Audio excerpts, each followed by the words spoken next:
Hi, I'm Norm Abram. In a world of metal and plastic, it's difficult to find good wooden trays.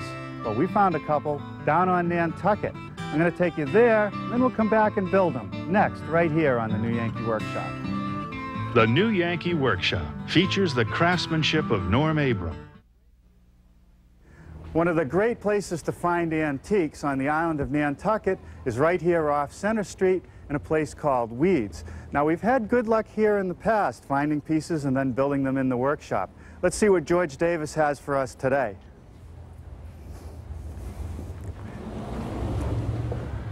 Boy, isn't this place great? And look at this. I think George is doing his duty keeping the deer population in check. Ooh, here's a nice table made out of oak planks. It actually sits on a cast iron base. Some more antlers for a candlestick stand. And over here, nice little hunt board with a display rack for some china. And I've actually built a project very similar to that. And a nice old pine sideboard. But here's the type of project I'm actually looking for. A nice serving tray. This one looks to be made out of teak. And it interests me that the corners are actually put together with bits of brass. I think it would be fun to get some brass and actually manufacture those parts. But I would really like to have another one, then I'd have a whole episode. Let's see if we can find one. Oh, look at these. Some old bread serving trays, a whole bunch of them. I wonder what George wants for those. $64 for this one, wow. Ooh, look at this. Now here's a tray. Boy, made out of pine, and this is really old. Look at all the wormholes in the pine. It's been very well used. And it's simple. Just nailed together on the corners. Bottom is just a couple boards nailed on. This would give me the two projects, and maybe since I'm buying two, I can work out a good deal.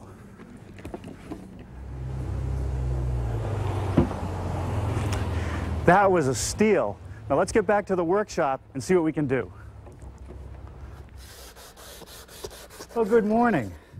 Come on over and take a look at our version of those antique trays that we found on the island of Nantucket.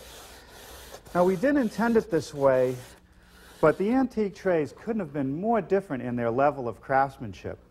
There was the rude and crude pine tray, and this one is actually a bit more refined than that antique, even though I used the toughest recycled pine I could actually find. But this is a fairly simple tray to build. With a table saw and a joiner, you can make this one. Now, our more formal tray is similar in every detail to the antique, except that I made mine out of cherry. Once I was able to actually locate some sheet brass, it was kind of fun to work with the brass and make all these pieces. This tray seems to use every tool in the shop. The table saw, the joiner, the scroll saw, the sanding center, routers, sanders, everything. Now, if you'd like to build a couple of these trays, a measure drawing is available with a materials list, and you'll hear more about that before the program ends. I want to get started today building our pine tray. Once again, we're going to turn to our collection of old timbers for the material to make our tray. There's an old pine board that came off a renovation project not far away. And on many occasions, you've seen me take boards like this, remove all the bits of iron, trim off the edges that are not good, and then run the boards through the surface planer on both sides until I end up with material like this. Now, here are a couple boards I'm going to use for the bottom of our tray. This one even shows some of the paint still on it. I'm going to leave that to add some character to the tray. Now, the joint between the two boards is not very good, so I'm going to clean that up. And over here, I have a bit of a dilemma. I have a crack. I'm not sure what to do. I have a couple choices. I could remove it by ripping on each side of it, gluing the boards back together, or I could leave it, which would actually add more character to the tray. And since the joint seems to be fairly tight, or the split, I think maybe I'll just glue it up. Now, to improve these edges, I'm going to turn to my benchtop joiner. And this is a great tool in a small workshop. I don't think I'd use it to plane long lengths for a tabletop, however, but for small projects, it's perfect. Before we use any power tools, let's take a moment to talk about shop safety. Be sure to read, understand, and follow all the safety rules that come with your power tools. Knowing how to use your power tools properly will greatly reduce the risk of personal injury. And remember this, there is no more important safety rule than to wear these safety glasses.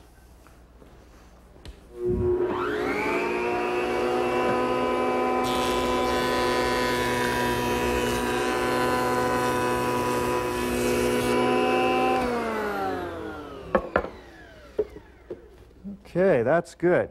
Now, glue alone would probably be enough to hold the joint together, but I'm going to add a couple biscuits to strengthen it. So I'll put one here, one here, one here.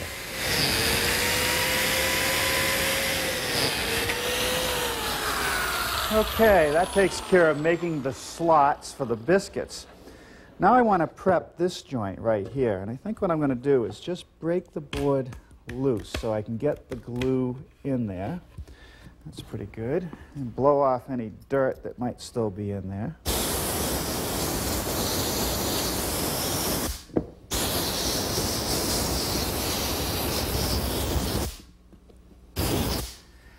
And for the glue to fix this split, I'm actually going to use a moisture-cured glue.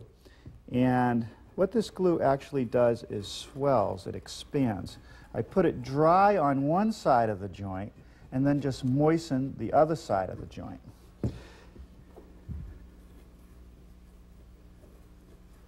Just spread an even coat with a little brush.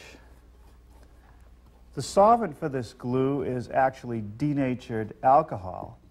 It's a little inconvenient, but boy, does this glue work well. Okay, that's that side of the joint. Now just a sponge. Moisten the other side of the joint.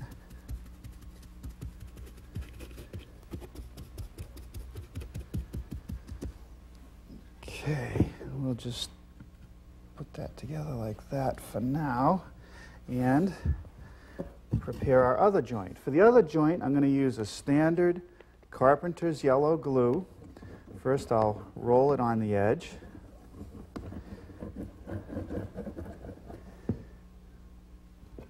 Now, this glue bottle actually meters the correct amount of glue into the slot.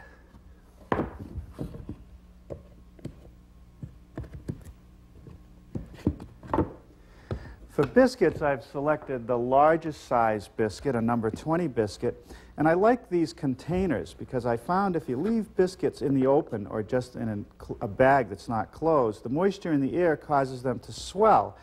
And when they swell, they're difficult to put in the slot. This way, they stay thin and they fit right in.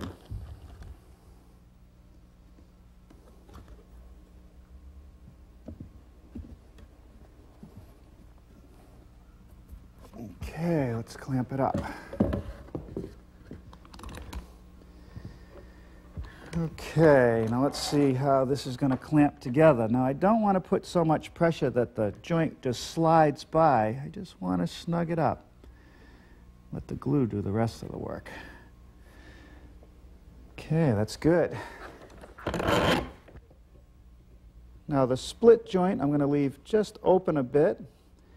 And the other one, I want it to be perfectly tight. That is good. Let's look at the corners on our prototype tray. On the antique original, they had just butt joints and nailed it together. I couldn't bring myself to do that. I wanted a stronger joint, so what I did is I made a dovetail joint. Here's a couple samples that I made in building the prototype. One piece has the pins, the other piece has the tail, and when they slide together, that makes a very strong joint. Now, if the sides were square to the base, it would be very easy to make these cuts. But because it's flared out at 30 degrees, every cut on the corner is a compound miter. I'm going to rough cut the side pieces to length, so I've set up my saw at a 15-degree bevel and set my miter gauge at 27 degrees, and I'll run one end of each piece. I mark each piece to length, measuring along the short point of the bevel cut. And then it's necessary to turn my miter gauge 27 degrees on the other side of 0 and cut each piece to length. Let's take a look at the mock-up of my corner, and you'll see how it fits against the table saw surface. The bottom edge needs to be beveled so that it'll fit the base of the tray, and the top edge has to be beveled so that it's parallel. That angle is 30 degrees, so I've tipped my saw to 30 degrees. We'll run the top edge first, then the bottom. With a slight adjustment to the rip fence, I'll run the other edge. The first part of the dovetail joint that I want to make is the pin piece, these being the pins. I want to remove this material. I have to run the piece through the saw with the bevel flat on the table, first making a cut on one edge, then turning it around and making a cut on the other edge. To hold the piece in that position, I had to make a jig that goes on my miter gauge. Piece of 2x4, cut at a 15-degree bevel, the same bevel that's on the end of each piece, a spacer the same thickness as the stock, and a little springboard which acts as a clamp. I put some marks on the jig to make the cut in the right place, slide it in position, make one cut on each end. To make the first cut on the opposite end, I angle the piece to the left and set it to a new alignment mark. To make the second cut on each end, I have to turn my jig around, set the piece to a new alignment mark, and run it through. Once again, to make the last cut, I'm going to reverse the piece, set it on the mark, run it through.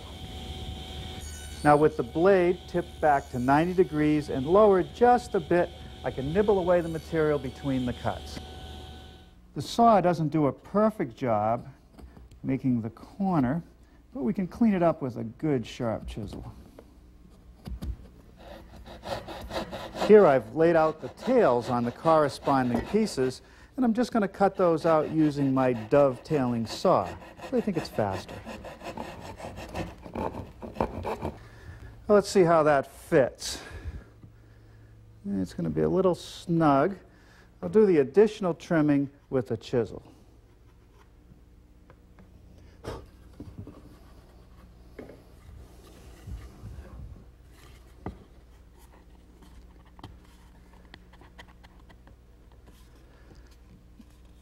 That's good. Now's a good time to sand the inside face of all the side pieces. Now I'm going to clean up the saw cut along the top edge of each piece.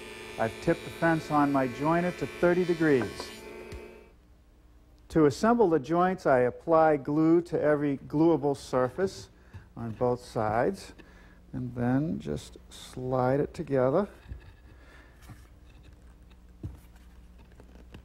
like that. Now, because of the angle on these pieces, it would be very difficult to clamp it. So I'm going to install a couple brads to hold it in place while the glue cures.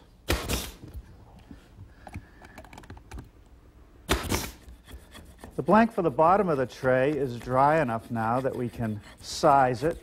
The first thing I want to do is scrape off the excess glue, and you can see how this glue foamed out of the joint. It's really a good filler. And we'll clean it up with our sander. Now let's take another look at our prototype. I ease the edges of the base with a 1/4 inch rounding over bit at my router station. Here's the base for the one we're building today. To attach the base to the sides, I'm going to use some screws, and I'm going to pre-drill for the holes. I'm going to have one screw at the center of each side, and that hole can just be drilled straight through.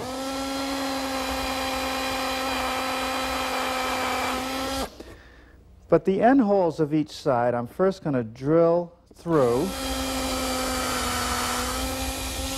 and then I'm going to elongate the hole a bit to allow for some expansion. Now, with the base carefully clamped to the sides, making sure that it's centered, I can attach it with some 1-inch screws.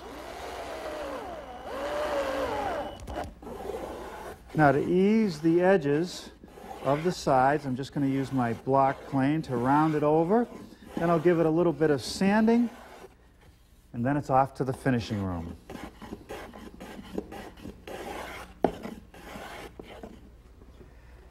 Well, let me show you the parts for our cherry tray. Here's the sheet brass, which I actually found in the yellow pages under a listing for brass. Now, it's a little bit thicker than the one that was used on the antique original, but it's still fairly easy to work. Now, over here I have a board that I'm going to use for the bottom. The bottom's only 1/4 of an inch thick, so I'm going to resaw this in half and plane it down. And when I open the two pieces up, I get this book-matched effect, which is kind of nice. Here's the end pieces, some 1/2 inch thick cherry, and here's the long side pieces and a couple templates. I'm going to start with the end pieces, just setting the template even with the bottom edge and tracing the outline.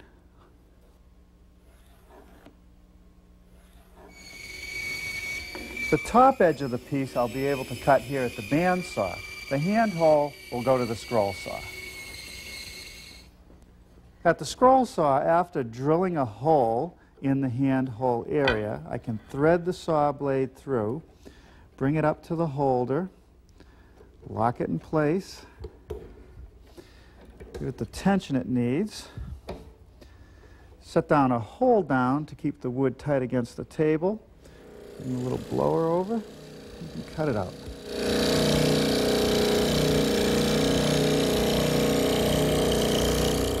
Here I'm using my oscillating spindle sander to clean up the inside of the hand hole. Then I'll put on a larger drum and do the top of the end pieces. The next thing I want to do is split this 1x10 to make the bottom for the tray. I'm going to use this tool known as a resaw. It's really a bandsaw with a very wide blade with carbide tips. Cuts through the hardest wood, no problem. To remove the saw marks and plane the pieces to uniform thickness, I'm going to turn to my portable surface planer. Now I can edge glue the two pieces together. No biscuits here, the panel is actually too thin. We'll clamp it up, let this cook overnight, and we'll easily finish this tray tomorrow.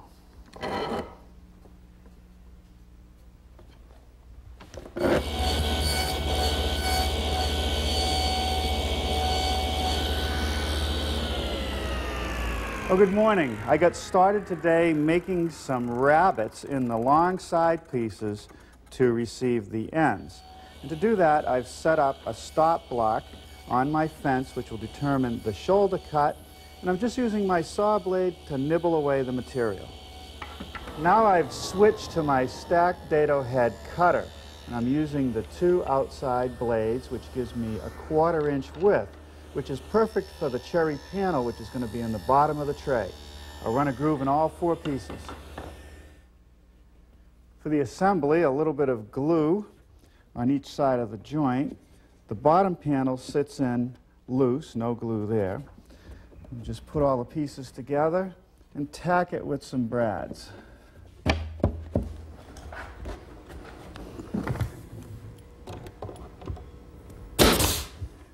Well, now it's time to start fabricating the bits of brass, and I'm going to start with these top corner pieces. So I've set up my bandsaw with a guide fence and a bandsaw blade that's 1/8 inch wide and 14 teeth per inch, the general purpose bandsaw blade. Now, I would have liked a little bit thinner brass. This is a 1/16 inch thick, but it works fine and the blade cuts right through it. I plan to get all 4 corner brackets out of this piece. I've reset the fence so it's 9/16 of an inch from the blade, and I've put a stop mark right here, 9/16 back from the blade. I'll cut in, stop short, then cut in from the other side. Get one, then another one, and another one. Each will be a little shorter, then we'll trim the legs to length.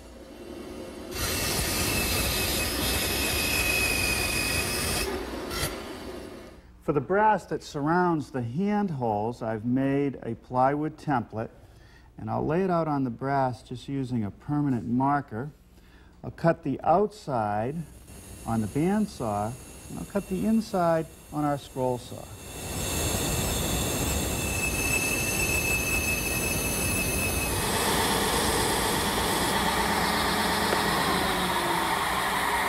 To refine the edges of my piece, I'm using my sanding center to just remove the marks that I made. I've also set this table so that it tips in just a bit. It'll give a slight back cut to the piece, this being the face side, so that it'll fit tighter in the mortise I make later.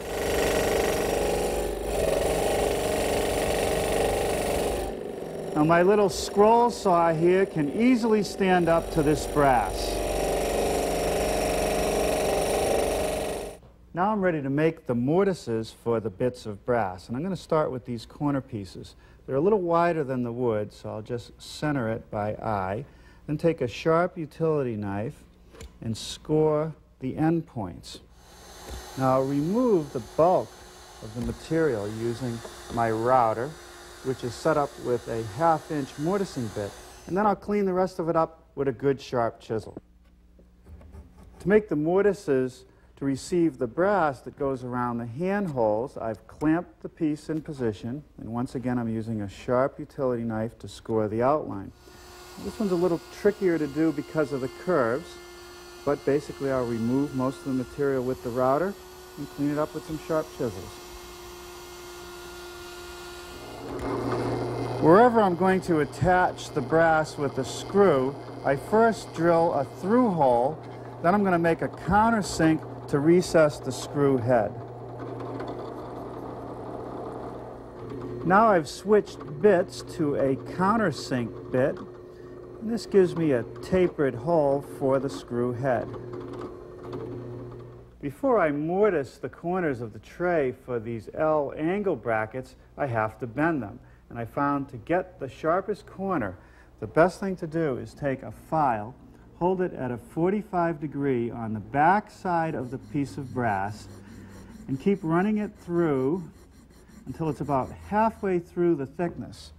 Then, if I take a pair of smooth jaw pliers and just line it up on the score that I just made, you bend into a nice sharp corner.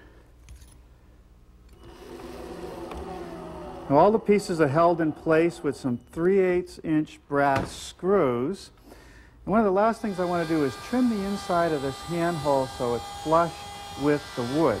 And to do that, I'm just going to use my flush trimming bit in my router.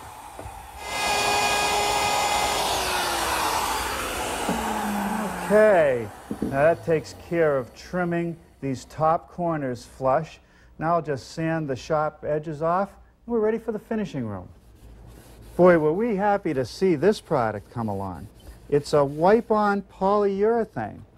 It gives you the look of a hand-rubbed oil finish, yet you get the protection that's offered by a polyurethane. It's applied a lot like an oil. You just simply put it on a rag and wipe it on. I like this technique because I can get into the corners easily, and there's no brush marks left behind. I'll put on a coat, let it dry for 3 or 4 hours, sand it with some 220 grit paper, dust it off, and put on another coat. 3 coats usually does the job. Well, after putting a couple coats of that wipe-on polyurethane on our trays, they're looking pretty good. And I think they're going to be very useful around the house.